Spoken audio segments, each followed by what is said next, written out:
Fala galera do podcast, saudações rubro-negras. Fala aí, fala aí. E aí, Coisa Alex, o boa que hoje, hein? aconteceu de bom no dia de hoje, hein? Coisas boas aconteceram hoje, rapaziada.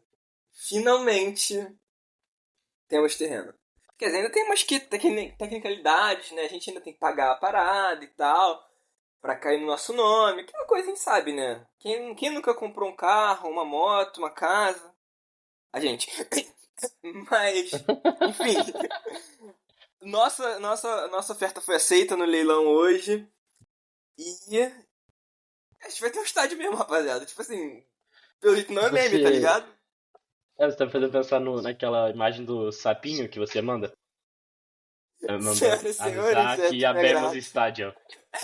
É de me agrado informarmos que abemos estádio. É isso, é Abemos isso. terreno. É exatamente. É, terreno, né? De fato é isso, né? O que É, temos de fato é terreno, mas assim, né? Graças a Deus é seguro dizer que, tipo, não vai virar outra coisa esse terreno, né? Sendo adquirido, é estádio mesmo, graças a Deus. E assim, foi bem caótico as últimas. Acho que eu poderia dizer, tipo, as últimas 72 horas?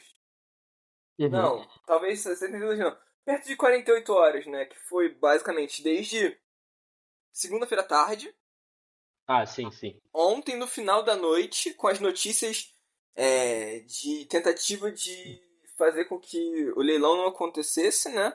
E até, tipo, 5 minutos antes do horário do leilão, que começava às 2h30, acho que era 2h25, tinha notícia saindo sobre que tinha caído alguma coisa, que o leilão iria acontecer de fato e tudo mais.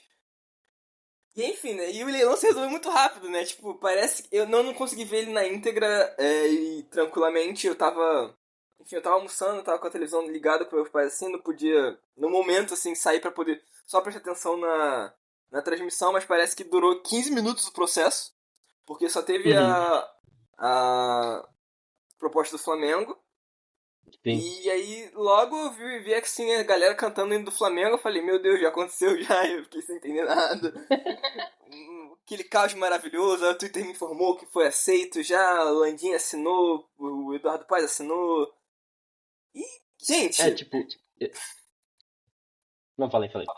não, era assim, esse gente era mais uma evocação ao universo. Pode falar, Guilherme. Não, eu ia dizer que, tipo, você me mandou o link da live e tal, né? O bagulho pra poder assistir na íntegra, mas eu não tava podendo assistir na hora. Aí, tipo, eu tava fazendo um negócio aqui, aí passou um tempo eu fui olhar, tipo, como é que será que tá a parada lá do leilão? Eu fui olhar e já tinha acabado, tá ligado? Então foi, tipo, realmente foi muito, muito rápido. E acho que é pelo que tu falou, né? O Flamengo era o único que estava, de fato, tentando comprar o terreno. Existia uma galera tentando que o Flamengo não comprasse o terreno, tentando acabar com o leilão, mas não existiam outras entidades, né, concorrendo nesse leilão. Cara, isso acontece muito por conta dessa parada de que não é como se realmente tivesse tanta gente interessada nesse local. É, porque esse processo, né, a atitude da prefeitura de tomar a mão ali é pelo fato de que justamente foi noticiado assim. Quem vê os planos que tinha ali da Caixa Econômica junto a uma empresa de consultoria era que os terrenos o terreno fosse separado, fragmentado, para que fosse mais fácil de ser absorvido pelo mercado imobiliário, né? Só que, tipo assim, num processo que duraria vários anos para que todos os terrenos fossem comprados, então, assim, esse no caso vendidos, né? Pelo fundo imobiliário, de uma forma que, tipo, demoraria bastante para adquirir a importância de função social daquele terreno, né? E aí a gente pode questionar a função social e tal, e as arbitrariedades que isso meio que existe, tipo, claro que especulação não é uma função social por si só, mas assim, né? Muita gente pode questionar se o estádio é ou não uma opção para isso. Se é ou não é, eu não me importo, graças a Deus foi comprado já. Mas assim, acontece. Mas então, assim, a procura não era tão grande, existiam muitas. imposições da prefeitura com o terreno, né? Então fica muito claro que seria difícil para outras partes conseguirem cumprir as demandas, porque assim, não necessariamente precisava ter um estádio para 80 mil pessoas, mas precisava ter um fluxo de pessoas é, relativo a isso, e o estádio seria uma fonte muito grande disso, mas também tem outras possibilidades, outros negócios. Eu poderia talvez alguma pessoa ali tentar fazer sei lá, um parque temático ali, minúsculo, mas para poder mobilizar 80 mil pessoas fluindo ali durante a semana. Enfim, não é viável, né? Mas loucura. Mas de Assim, toda é muito forma, claro que o processo todo foi feito para a construção do estádio, né? Tipo, a desapropriação, tudo isso foram resultados de interesse que o Flamengo estava mostrando e que ele estava tentando adquirir o terreno, né, pro estádio. Então, tipo, não é como se de fato do nada existiu o leilão e agora o Flamengo vai querer participar porque existe o leilão. Não.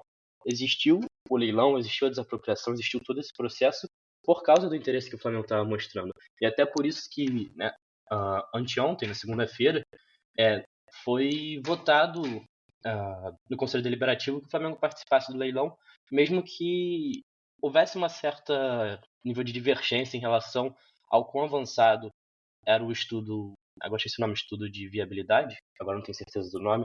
isso. Então, porque era uma oportunidade específica ali, né? Essa desapropriação, esse leilão, essa situação, tudo não é algo que acontece todo dia, que o Flamengo vai poder participar toda hora, é algo que existiu por causa do interesse do Flamengo e que o Flamengo teve que também dessa forma responder e agir de uma forma incisiva, né? Participando desse leilão, adquirindo o terreno, etc. Não, justamente. O, o, os critérios desse leilão eles são completamente feitos para que o mínimo que o Flamengo propôs fosse alcançado caso viesse uma terceira parte, né? Digo, a prefeitura como uma, o Flamengo como outra, e talvez se a outra pessoa quisesse participar desse leilão, o mínimo que essa terceira parte deveria fazer era cobrir o que o Flamengo tinha a fazer. E Uhum. oferece, né? E como é um projeto que a gente está falando na casa de 1,5 bilhão para 2 bilhões de reais, era bem difícil de ter uma concorrência de fato, porque é um nível de investimento altíssimo para a região. E como você falou, né, foi um momento muito delicado. Eu tinha um pouco de medo de talvez a diretoria não conseguir fazer com que o conselho ele votasse favorável por várias questões políticas que existem. E assim, a gente viu muita coisa politicamente falando na segunda-feira também, e foi muito feio, Uhum. inclusive, em vários aspectos. A gente fala sobre isso daqui a pouco, mas uma coisa que você destacou não teria uma oportunidade como essa nunca mais. Se esse terreno fosse adquirido por outra parte, não tinha jeito. Se fosse o caso de não ninguém adquirir por qualquer BO que desse, o Flamengo teria que negociar com a Caixa, alguma coisa assim, não sei. Mas porque esse terreno ele é muito único, né? Vazaram imagens, vazaram não, circularam imagens, que vazaram, parece que é uma coisa privada, não. Circularam imagens aéreas do terreno, e assim, eu não sei se você chegou a ver, eu dei RT lá no Twitter, Guilherme, depois você dá uma olhada. Cara, Uhum. Acho que a eu não vi cena não. aérea desse terreno, ela é bizarra. Cara, eu não consigo deixar de dizer, um estádio do Flamengo ali, numa noite de Copa Libertadores, com o estádio cheio, e aí a transmissão da TV Globo, com a narração do Luiz Roberto falando a vista aérea do estádio Arthur Antunes de Acho que Coimbra, você tá me ligado? mandou, eu acho que você me mandou assim. Não, mas saiu um hoje. Uma outra visão e tal. Então não vi Cara, não. assim, é incrível, tá ligado? Tipo, com a Baía de Guanabara, com o centro do Rio pra um lado. Aí tu vira pro outro, tu vê basicamente a Tijuca ali, São Cristóvão, Tijuca. Cara, é muito lindo, velho. É muito lindo, assim. Tipo, o entorno do terreno, né? É uma região delicada. Ao mesmo tempo que, tipo, é justamente por isso que esse terreno também é interessante estar sendo vinculado ao estádio. Porque esse estádio pode, e se Deus quiser, conseguirá melhorar essa região, né?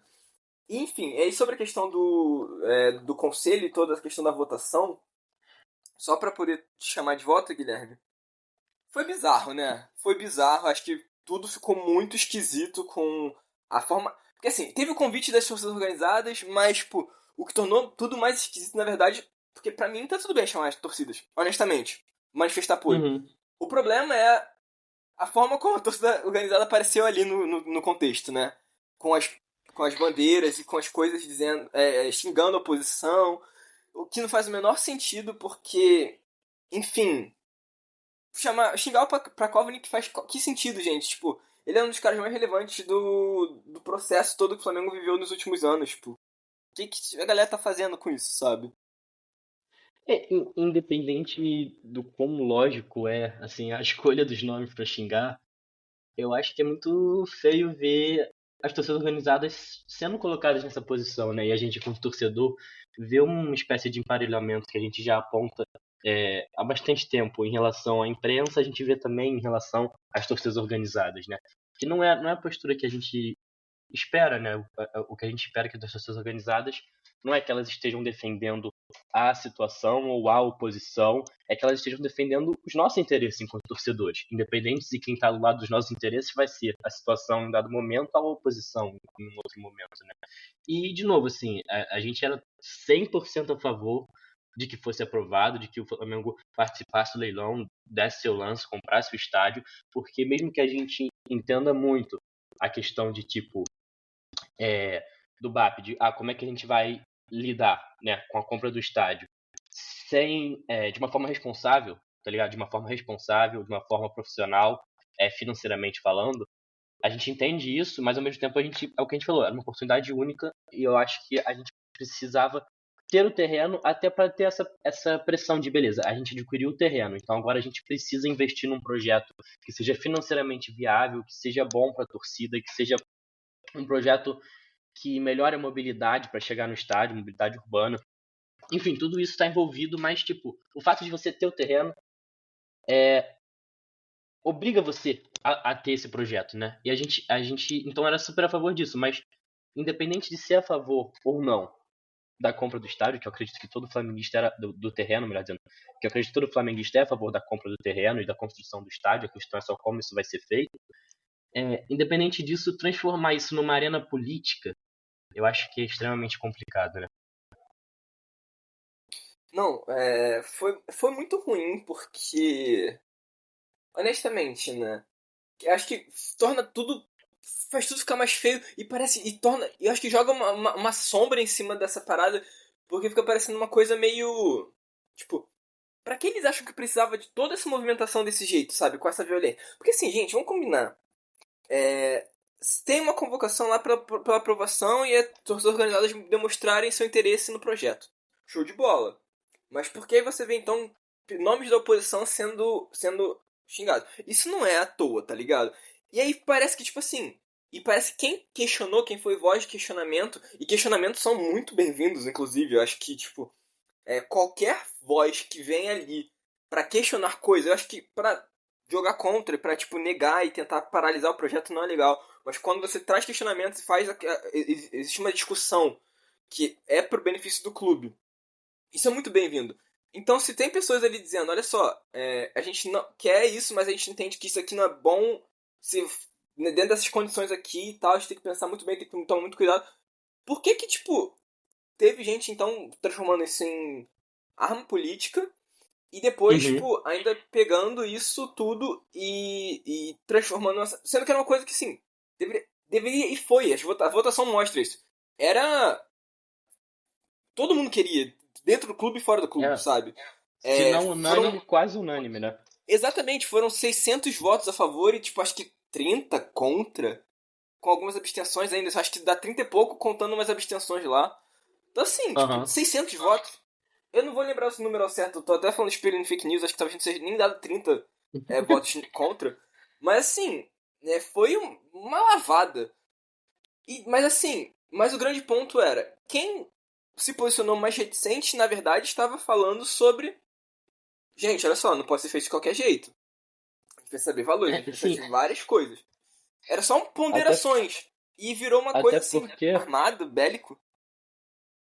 Não, até porque, Alex, eu acho que, tipo, essas ponderações são muito válidas e importantes, assim, por uma série de motivos. A gente sabe o que gastos indevidos já fizeram com o próprio Flamengo em outras épocas. A gente sabe o que a construção de estádio já fez com outros times aqui do Brasil. E a gente sabe que um endividamento muito grande, ou que seja feito de uma forma impensada, pode resultar sim num projeto de SAF futuramente, e no Flamengo se encontrando num cenário em que a SAF é a única solução, etc. Então, assim, são ponderações de coisas que a gente quer evitar. A gente não quer ver o Flamengo com rombo, a gente não quer ver o Flamengo sem capacidade de competir, não só no futebol, mas a gente viu aí, por exemplo, as meninas da ginástica ganhando medalha olímpica. Então a gente quer que o Flamengo tenha estabilidade financeira Flamengo! para se manter para se manter como um clube poliesportivo. E isso tudo depende de ter as finanças ajustadas, de fazer gastos de forma calculada e tendo uma base, né, para isso. Você não pode só gastar se você não sabe de onde você vai tirar aquele dinheiro para fazer esse investimento. Então são ponderações que devem existir, principalmente de quem está dentro do processo. Assim, deve existir da nossa parte, como torcedor, cobrar, mas eu entendo se a torcida também, tipo, não quero saber como vai ser feito, eu só quero estar feliz porque vai rolar o estádio. Mas quem está dentro do processo tem que estar tendo essas ponderações, porque senão a gente entra nisso, no endividamento, em processo de se tornar SAF, em clube com rombo, em perder a competitividade, etc, né? Em várias situações assim.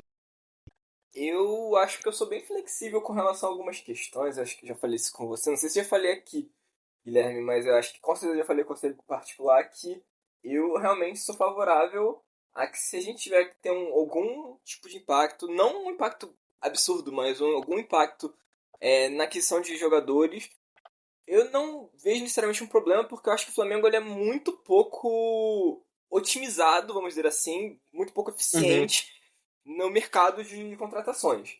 Então eu acho que o Flamengo Mas. poderia gastar menos. Desculpa, pode falar. Não, pode terminar, pode terminar. Eu acho que o Foi Flamengo mal. poderia ser mais eficiente no mercado de transferência. E com isso, ou gastando o que a gente gasta hoje, mas sendo mais eficiente, conseguindo trazer melhores jogadores por preços um pouco mais razoáveis em alguns contextos, ou diminuindo um pouquinho o nível de investimento para que se consiga financiar o estádio com um pouco desse valor. Porque assim, mas o grande ponto é esse: a gente está num contexto onde o Flamengo só se endivida se ele quiser, no caso, se as pessoas que estiverem nele quiserem, porque assim, o Flamengo é um clube que fatura mais de 1 bilhão por ano. Claro, isso não é superávit. Mas um clube que movimenta tanto dinheiro, tanta receita, uma. Assim, né? Pensa só. O estádio vai ser até talvez. Eu tenho um pouco a impressão de que pode acabar indo um pouco mais um pouco acima desse valor de 2 bilhões. Tem essa impressão. Seriam 2 anos de faturamento do Flamengo. Claro, não é que o Flamengo faturei isso, ele tem isso na mão. Mas parece muito razoável que é um valor que é possível de ser pago num período de 15 anos, 20 anos máximo. Tipo, e 20 anos pagando um estádio, um financiamento, algum processo desse financeiro, não é uma tragédia se isso for tudo calculadinho, tudo, tá ligado? Tipo, porque se você paga fielmente, você não tem juros acrescidos em cima, certo? Então, assim, isso é Uhum. uma parada equalizada, né? Porque esse é um ponto do Flamengo. O Flamengo tinha dívidas, ainda tem, né? Mas tinha dívidas desde 2019. A gente contratava jogadores, mas a gente ainda tinha dívidas, mas elas estavam equalizadas, então elas estavam programadas para serem pagas e nunca impediu que o Flamengo continuasse investindo. Então, se a gente continuar tendo uma dívida equalizada, sendo a dívida do estádio, no caso, a gente continua conseguindo ter o nosso custo do futebol operacional sendo utilizado, o nosso custo dos esportes olímpicos, que são um tesouro nosso, as nossas meninas ali, Uhum. mais a Júlia, que ainda na Flamengo, espero que em breve Júlia Soares seja time Flamengo também, seria incrível poder dizer que temos um time tão incrível para no solo das Olimpíadas. No solo não, no equipe das Olimpíadas. Enfim, eu acho que a única coisa que me preocupa muito, assim, de verdade, com tudo isso, é perceber, e eu não sei se você viu as imagens, eu não sei quem é o mano ali, eu vi na foto, assim, eu vi a foto, e vi a gente falando que esse cara é não sei o que, Levi, se eu não me engano, tava na foto, mas eu não sei qual que é a cara dele, então eu não faço ideia de quem que ele seja, e também não faço ideia de quem que ele seja, mas parte dessa galera que você vai ver, Coronel, não sei quem, que a galera fala muito, Coronel? Capitão Léo, perdão, Coronel não, é outra patente. Capitão Léo, pessoas vinculadas a Patrícia Morim, então assim, toda a dita velha política do Flamengo meio que associada ao grupo do Landim e à situação, e isso é muito preocupante. E torna de novo o debate numa arena política, que era o que a gente estava trazendo antes, né? Essa foto também circulou aí, e, e assim, é estranho que a compra do terreno, que era para ser essa unanimidade que a gente está falando, seja usada tão fortemente como arena política, e é isso, né? A gente acho que vai ficando cada vez mais claro, e a gente ainda pretende trazer aqui no podcast ah, algo mais detalhado, com informações melhores para entrar sobre as eleições que vão ocorrer no final do ano, mas acho que vai ficando cada vez mais claro o peso dessas eleições, não só nas decisões que são tomadas ao longo do ano, né, mas eu acho que o peso dessas eleições para o futuro do Flamengo e por que a gente espera de continuidade, porque se o Flamengo tem essa dívida equalizada desde 2019, se o Flamengo tem podido ser competitivo com o investimento que tem, e eu concordo com você que a gente poderia até diminuir esse investimento e continuar sendo competitivo, tudo depende desse profissionalismo, né? E assim, só para fechar, acho que assim, esse assunto do estádio da minha parte, eu concordo com você em relação ao a gente poder estar lidando com investimentos até menores na compra de jogadores, etc. Mas aí depende da profissionalização de outras esferas. A gente precisa ter um trabalho de De transição da fato. base melhor. A gente precisa ter um trabalho de scout melhor. A gente precisa conseguir manter o elenco, porque tudo bem, a gente tem tido nos últimos anos uma manutenção de elenco muito boa, mas é preciso manter uma estabilidade financeira para isso. Então, tipo, são outros pontos que precisam ser pensados para tudo bem, diminuir o investimento, quer continuar sendo competitivo, é possível, mas isso tem que ser pensado, tem que ser planejado. Acho que é o ponto que a gente mais traz, eu acho, aqui quando a gente trata de diretoria, né, Alex? Porque as coisas precisam ser feitas da forma mais profissional e planejada possível, né? Não, totalmente. Eu concordo exatamente com você e só preciso pontuar uma coisa, que só do que você falou, manutenção de elenco, manutenção de jogadores, manutenção de algum certo cara, certos papos dão conta disso já.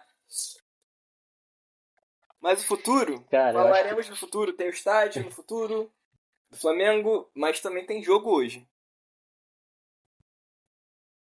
Então, assim, tem Aham. jogo hoje.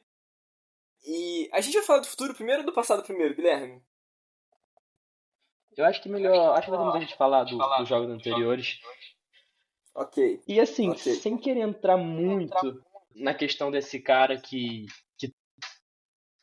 talvez a gente queira manter no elenco, mas entrando um pouquinho nela, assim, sem a parte polêmica, a gente Decisivo. teve nos últimos.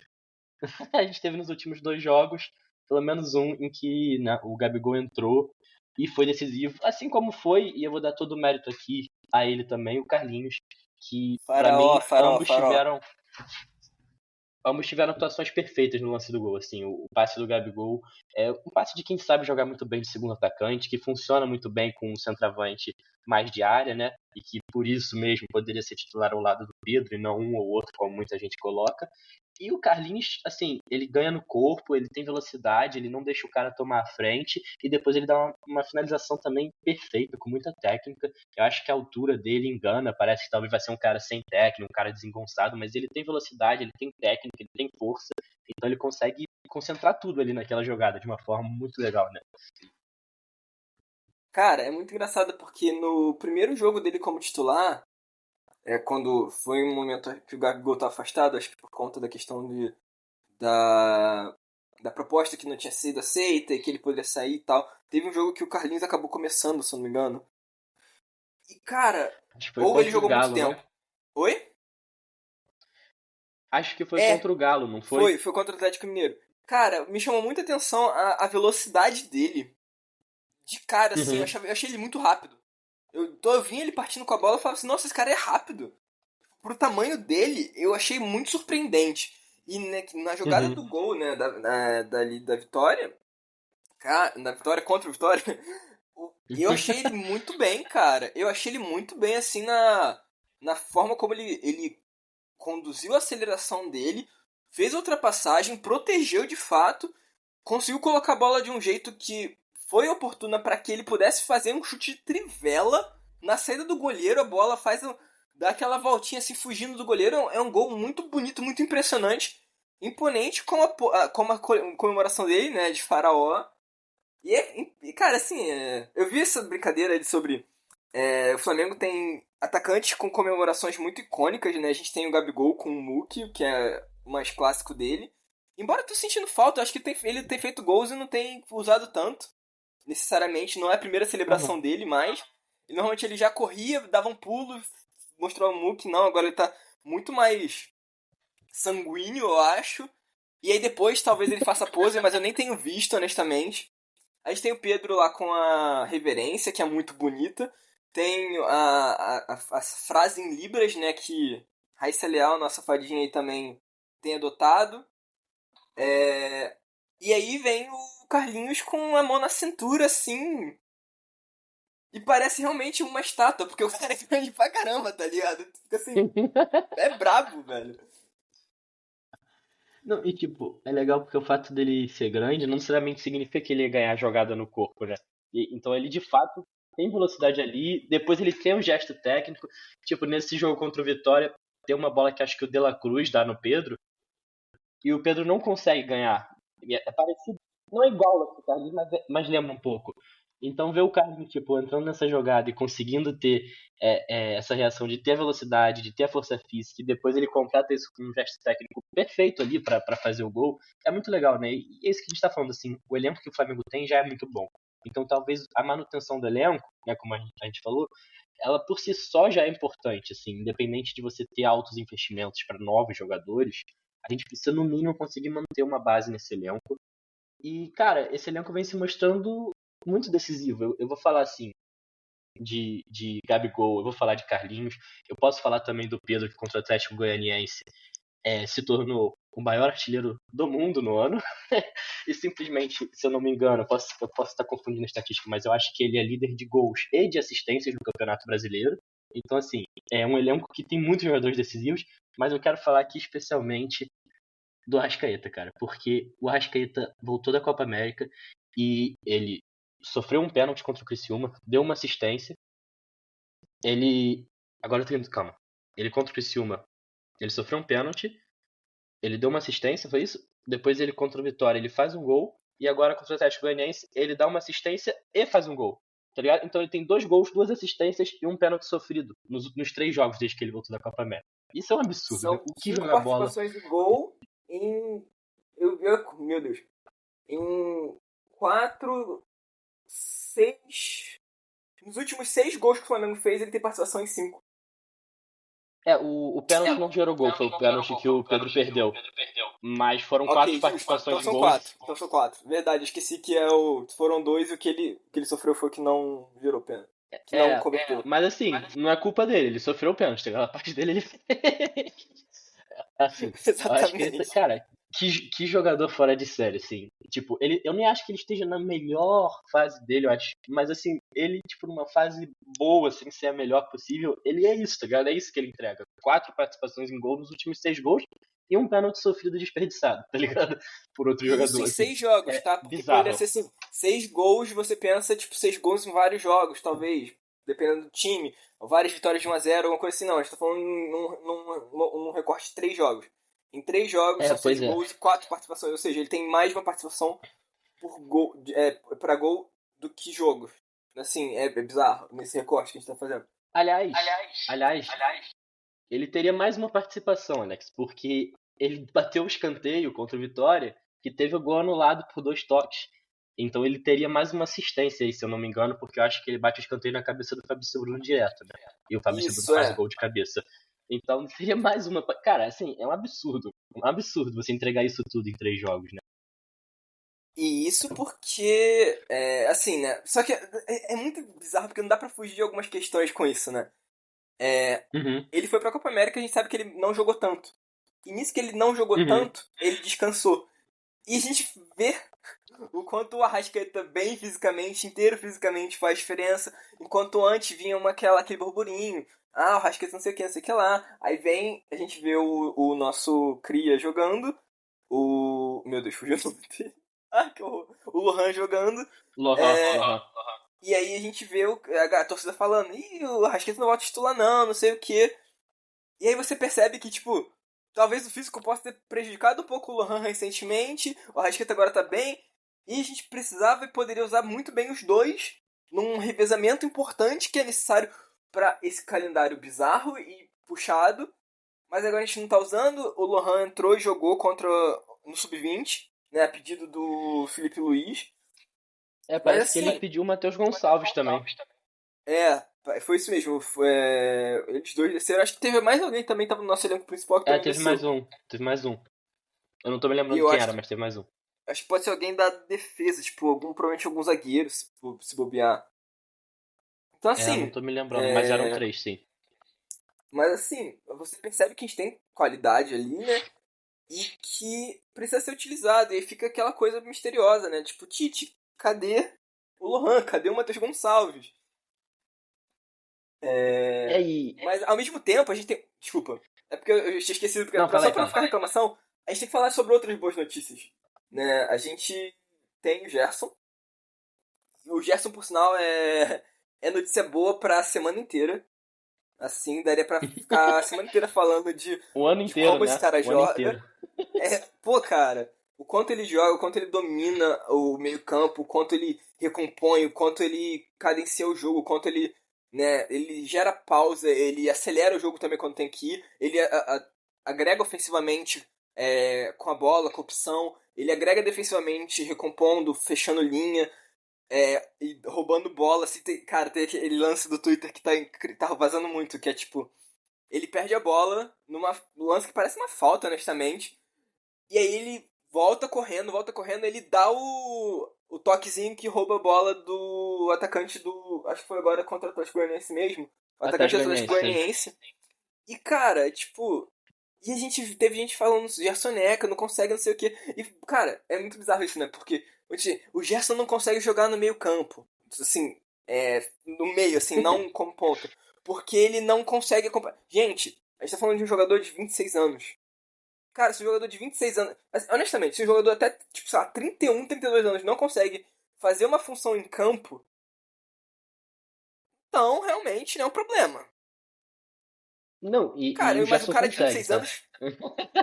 Mas um cara de 26 anos, tá ligado? Tipo, pelo amor de Deus. Não existe isso. Não existe isso. Então, assim, Não, e Gerson é um colírio pros olhos, cara. Um absurdo que o Seleções Portuguesa fez com ele, tá? sim, eu acho que, assim, até na nossa pauta aqui tá anotado que era sobre o Pedro, mas eu vou trazer agora sobre o Gerson, que era justamente isso do melhor do campeonato, e eu trouxe que o Pedro ele é líder de gols e de assistências no Brasileirão, então eu acho que há argumentos também para dizer que ele seja o cara do campeonato, mas assim, a nossa defesa vem sendo de que o Gerson é o jogador mais importante, e nesses dois últimos jogos, nada novo sob o sol, porque contra o Vitória, que foi um jogo muito difícil, inclusive, o Gerson, ele participa simplesmente dos dois gols. Ele dá uma assistência indo para o Arrascaeta no primeiro gol. E no segundo gol, ele toma a bola no meio de campo. Ele toca a bola que, se não me engano, o Arrascaeta não consegue dominar. Cortam a bola. Ela sobra para o Gabigol. O Gabigol dá assistência para o Carlinhos. Mas quem faz o corte no meio de campo antes é o Gerson. Foi um jogo que o Gerson começou jogando pela direita.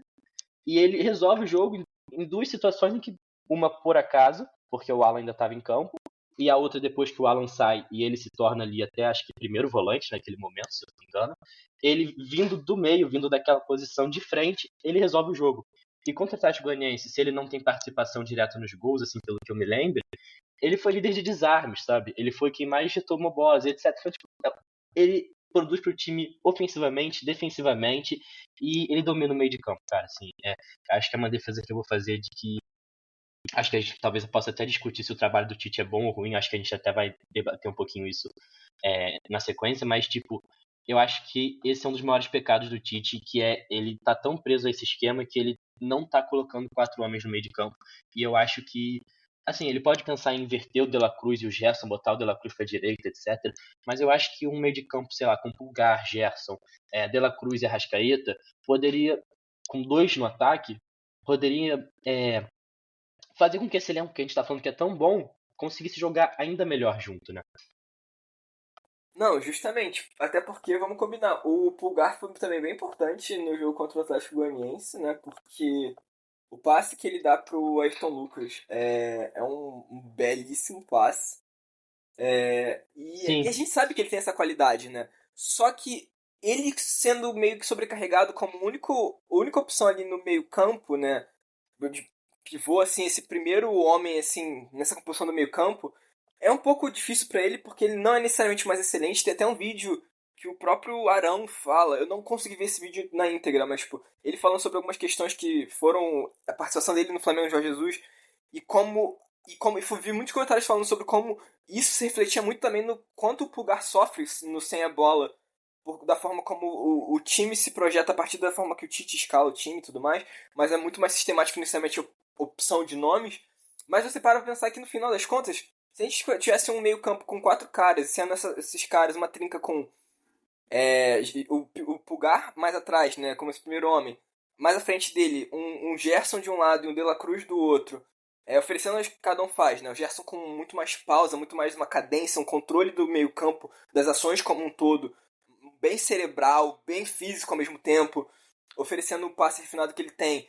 E do outro lado, o De La Cruz com aquela coisa das tabelas, da velocidade que ele tem, porque ele é um cara pequenininho, mas ele é muito rápido, muito ágil, progride e quebra linhas, tanto com infiltração, tanto quanto passe. Isso tudo oferecendo opções pro Arrascaeta e para essa dupla de ataque que seria muito poderosa, porque como a gente falou, o Gabigol consegue fazer essa coisa fora da área, essa movimentação, esse passe em profundidade para esse cara que vai estar ali na referência e tal, fazendo essas diagonais também. E o Gabigol, definitivamente fazendo essas diagonais que são do seu ponto mais forte. Cara, assim, poderia ser uma coisa muito mais interessante do trabalho do Tite e gerou esse questionamento, né, sobre que o trabalho do Tite é bom, não sei o que.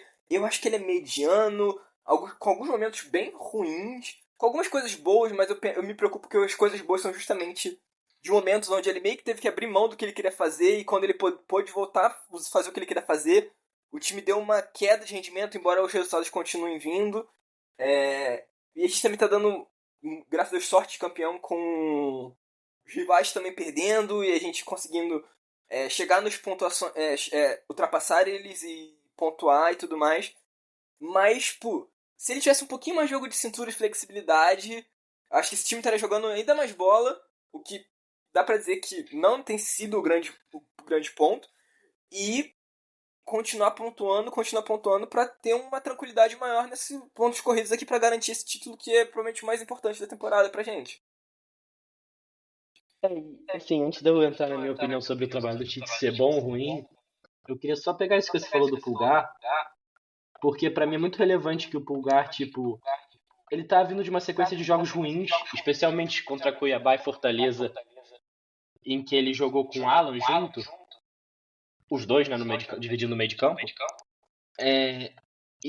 Depois o Alan contra o Vitória tem uma atuação também muito abaixo, assim, eu vi ser muito criticada também essa atuação do Alan. E o Pulgar, ele volta a crescer e ser muito importante nesse jogo contra o Atlético Goianiense, justamente com esse passe que você falou para Ayrton Lucas, mas quem tá do lado dele no meio de campo nesse jogo contra o Atlético Goianiense é justamente o Gerson, que é o que você falou. Ajuda ele a não estar sobrecarregado. É o que eu falei, o Gerson foi líder em desarmes, pressão de bola, etc. E, tipo, é óbvio que o Gerson tem um poder de marcação maior do que o de La Cruz e Arrascaeta. Então você ter o Gerson ao seu lado no meio de campo também ajuda você a crescer, ajuda até mesmo ao Pulgar poder subir e dar esse passo pro Ayrton Lucas, sabendo que quem vai estar cobrindo ele ali no meio de campo é o Gerson, tá ligado? Então acho que são coisas que cresce um jogador, mas acaba crescendo o time como um todo, sabe? Mudanças que o Tite poderia fazer. E outra mudança que eu também acho que deu uma solidez defensiva para o Flamengo nesse jogo contra o Atlético Goianiense, e o Flamengo vinha de 7 jogos seguidos, se eu não me engano, tomando gols, foi a titularidade do Léo Ortiz, né? Eu acho que o Léo Ortiz foi muito bem também defensivamente. Eu acho que ele vem pedindo passagem já há algum tempo. E eu acho que aí sim, assim, fazendo esse elogio final ao Léo Ortiz, eu vou entrar na minha questão com o trabalho do Tite. E eu acho que o trabalho do Tite é bom. Primeiro eu vou colocar isso. Eu acho que o trabalho do Tite é bom, mas poderia ser ótimo, tá ligado? E não é. E por culpa do Tite. Eu acho que varia entre razoável e bom. Teve momentos ruins, eu concordo com o Alex, momentos bem ruins. Eu acho que o início do ano do Tite não foi bom. A galera pregou muito que o time estava muito bem por causa de uma solidez defensiva, e eu acho que isso foi um pouco mitológico, sabe, que foi criado na época. Eu discordo um pouco da análise que a galera fez naquele momento. Mas eu acho que, no geral, o trabalho do Tite é bom. Eu acho que não à toa nós estamos vivos nas 3 competições, somos líderes do Brasileirão com um jogo a menos. Eu acho que a gente tem um aproveitamento alto no Brasileirão. Mas eu concordo com o Alex demais que o melhor momento do Tite individualmente, assim, né, nessa temporada foi durante a Copa América, pelo nível de adaptação que ele teve, pelo nível de flexibilidade que ele teve. E que, para mim, esse é um dos 3 pontos que eu considero que são problemáticos no trabalho do Tite, né? Que é esse ponto que eu tô falando, é a teimosia dele. E essa teimosia, na verdade, se dá em 2 pontos, assim. Um que é em relação ao esquema, que a gente sempre traz, que a gente acha que com os jogadores que a gente tem disponíveis no elenco, 4 homens no meio de campo seria melhor do que 3 homens no meio de campo e 3 no ataque. Então acho que o Tite tem uma teimosia com o esquema dele. Ele coloca o esquema acima da disponibilidade do elenco.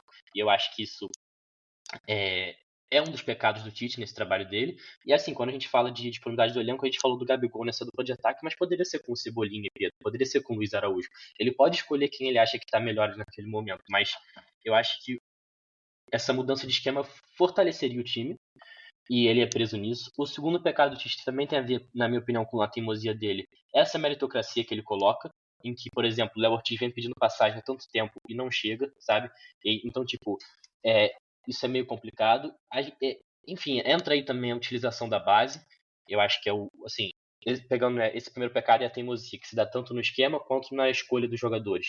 O segundo seria essa utilização da base. E o terceiro, para mim, são as substituições, que eu acho que o Tite demora demais para mexer e nem sempre ele mexe tão bem. Mas, assim, esses são os 3 problemas maiores que eu vejo. Eu acho que o Tite poderia consertar esses 3 pontos. Eu ainda acredito que ele tem o potencial para consertar esses 3 pontos.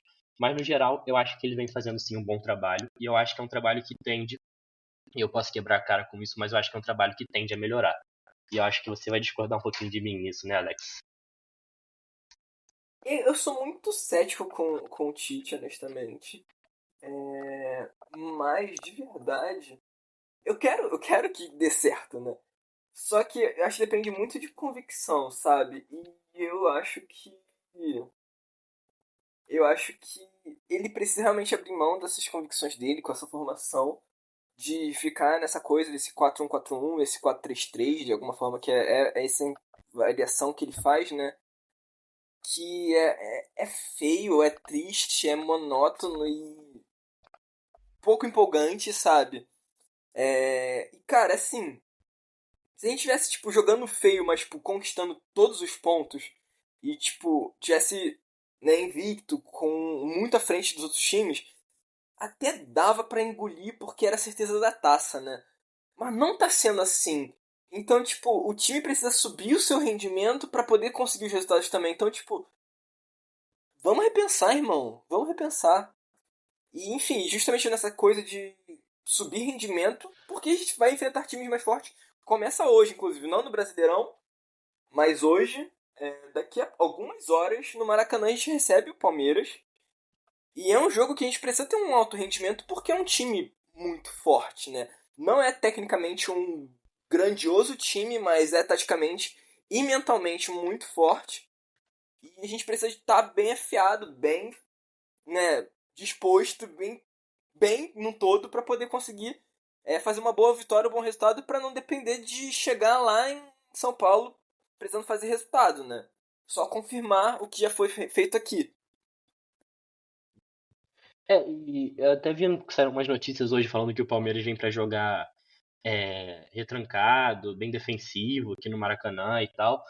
Então, assim, isso poderia ser algo também para te repensar: será que eu vou precisar de um time que tenha velocidade, né, essa amplitude, velocidade e tal, ou será que eu vou precisar de um time que consiga trabalhar melhor a bola, achar brechas na defesa adversária, etc. Porque eu acho que o caminhão estacionado, né, o ônibus estacionado, é, defensivo tem sido um dos problemas do Flamengo, não só no trabalho do Tite, assim, acho que nos últimos anos, recorrentemente isso vem sendo um problema, mas também no trabalho do Tite, né?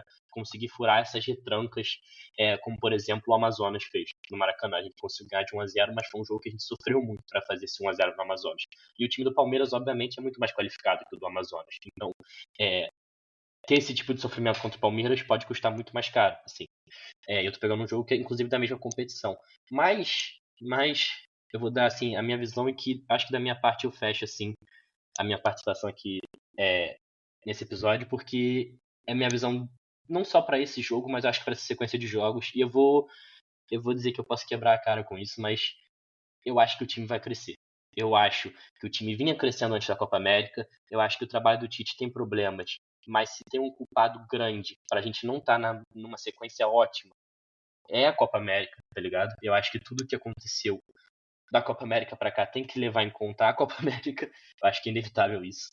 E eu acho que essa sequência boa em que o time tinha embarcado antes da Copa América, ela ocorreu justamente no momento de maior tensão da temporada até então. Que a gente pegou o Corinthians no Brasileiro já bem pressionado, e depois a gente pega o Bolívar na fase de grupos da Libertadores, ambos os jogos no Maracanã, e a gente precisava de um resultado contra o Bolívar para buscar os pontos que a gente tinha perdido no início da fase de grupos, né? Então a gente estava precisando, já estava numa situação extremamente delicada na Libertadores, e foi o momento em que o time começou a crescer na temporada. E eu sou da visão de que isso vai acontecer um processo parecido agora. Agora a gente tem Palmeiras, São Paulo, Palmeiras, Palmeiras, Bolívar, Botafogo, Bolívar e Bragantino. Essa é a nossa sequência de jogos. Assim, é uma sequência de jogos muito difícil. Muito difícil. A gente joga 3 jogos fora aí, o resto todo é no Rio. Quer dizer, a gente joga 3 jogos fora do Rio.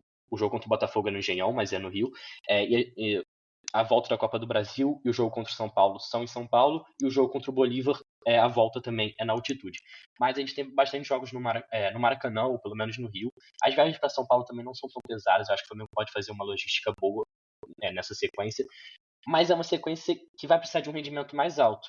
E a minha impressão é de que o time vai crescer dentro dessa situação, porque foi o que aconteceu antes, durante esse ano. O time soube dar a resposta quando mais precisou. E eu acho que se na Copa América o Tite conseguiu apresentar um grau bom de adaptabilidade, né? E depois, quando foi voltando a ter os jogadores à disposição, ele voltou a insistir em algumas teimosias.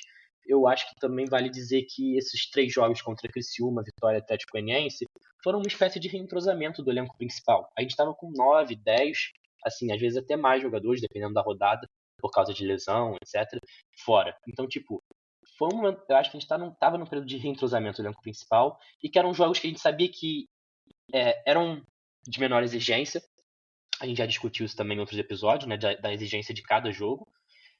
E que o momento de foco maior ia ser essa sequência agora. Então eu tô com a expectativa ainda muito alta e eu acho que a gente vai ter um bom resultado hoje contra o Palmeiras.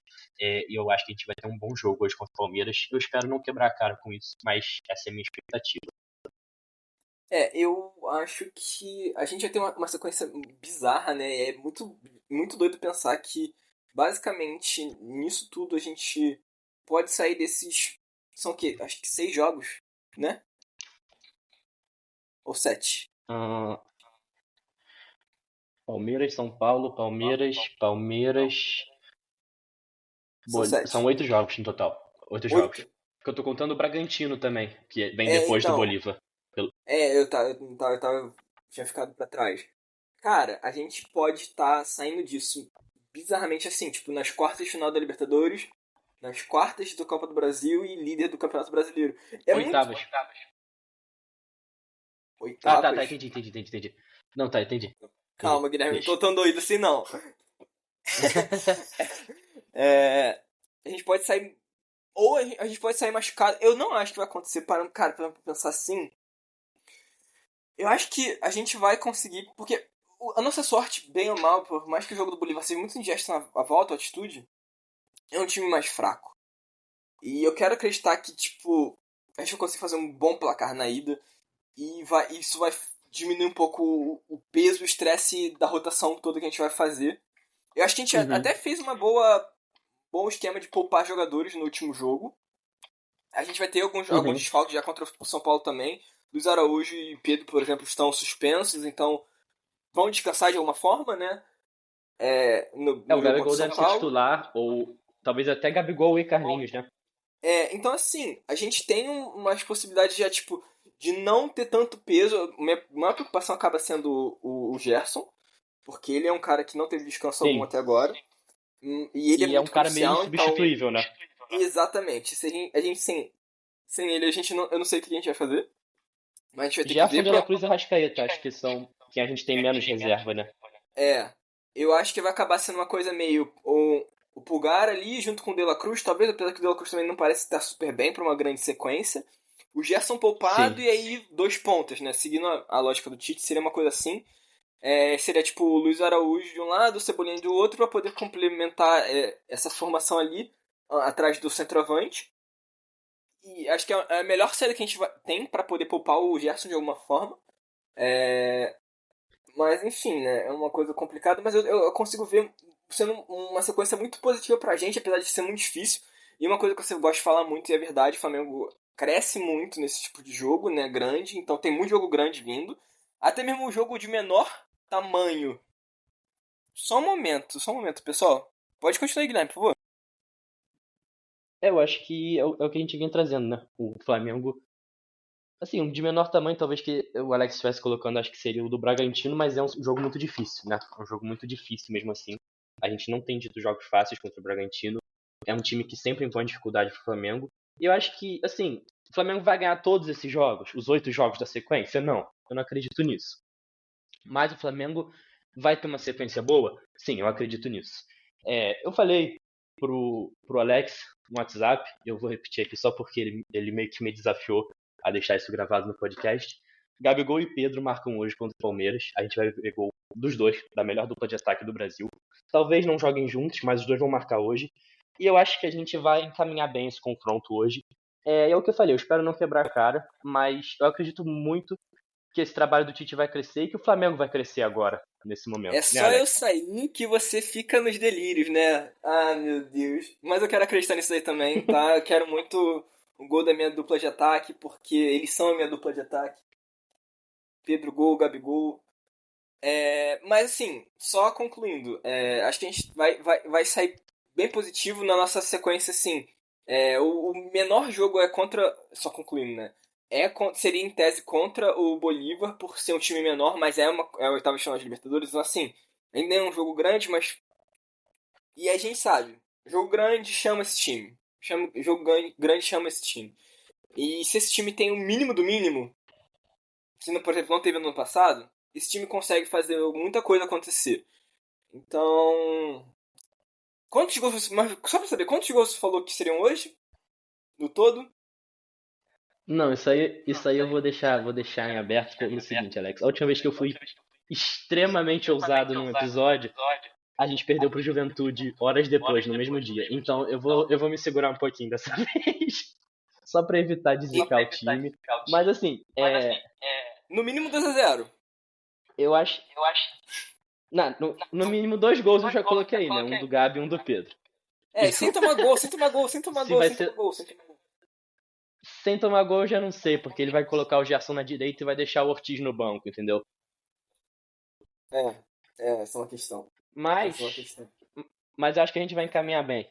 Vai encaminhar bem, sim, o resultado, a, a, o confronto, né? E tipo, eu acho, eu acho que a gente tem tudo pra crescer demais nessa sequência, cara. Independente de fato acontecer o que eu tô prevendo pra esse jogo ou não, mas eu acho que é uma sequência que a gente só tende a crescer, né? E eu espero que quando a gente volte aqui pra gravar o próximo episódio, a gente traga notícias boas, né, do outro lado. A gente vai voltar provavelmente depois de Flamengo e Palmeiras, Flamengo e São Paulo, né? Então, tem Sim, muito espaço aí pra falando poder. sobre a volta da Copa do Brasil. Exatamente. Então, assim, vai ter bastante espaço pra gente poder comentar sobre essas questões. Hoje Saber o o episódio quanto vai eu ser um pouco ziquei o mais curto. time. Eu espero que não, Guilherme. Pelo amor de Deus, hoje não pode. Contra o Juventude até podia, hoje não Não, eu pode. ziquei não. Confia. Confia no time.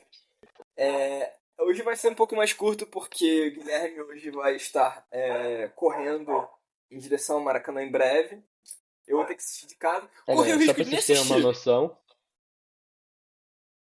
Não, eu só falar pra vocês terem uma noção, são tipo 4 para as 6 e eu pretendo sair de casa tipo 6 horas pra ir pro Maracanã. Então a gente tá fazendo tipo, a gente tentou encaixar isso entre o leilão e o jogo, mas é isso, estamos na correria pra poder fazer valer o episódio, né? É isso. Então, rapaziada, é, vamos encerrar aqui, Gui? Vamos encerrar aqui pra você poder ir se postado também, Acho que sim, inclusive. galera. Então, Vamos, valeu. vamos esperar que a gente traga boas notícias do outro lado, né, Alex? E saudações É, rubro-negras. e saudações rubro-negras. agora cada vez mais perto da sua própria casa. Graças a Deus.